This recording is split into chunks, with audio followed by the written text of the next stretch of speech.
Hey, welcome in today, Mr. Wick. How you doing today? So, what we're going to be working on today is a little activity. It's called a culturagram. It sounds like a question. But the reason why we're going to work on this culturagram today is because I know that when we spoke last time, you were saying that you were having a few complications in making some connections after getting out the military. So I know that you've been out for 4 months, 4 months now, and it's just been a little tough for you to try to find these connections in your community and figure out where you fit in. So the great thing about a cultogram is that it's going to paint this big picture of life and where you are in life and what life looks around you, who's in your community, what language looks like for you, what are the health beliefs and those connections to your culture in the health beliefs. What kind of leisure activities do you enjoy, right? Like, what do you like to do? What do you like to go out and do right now? Are you doing that with family? Are you doing it with friends? Maybe there's some new activities that you want to try out, but you're just not too sure because you haven't actually seen those activities. You haven't thought about them and acted upon them, right? And then maybe some holidays and special events that you like to celebrate that you can look forward to. And then also any rituals you might enjoy on a regular basis, like some small things, right? It doesn't have to be anything big.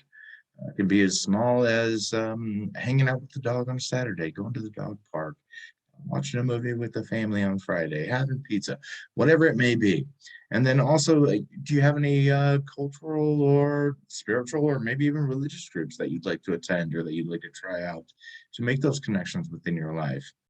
And then how about education? Are you interested in education? What education do you have in the past? I'm sure you have some sort of training from the military that could be looked at as education. And how does your family view that education as well? And then how do you feel about your current role in society?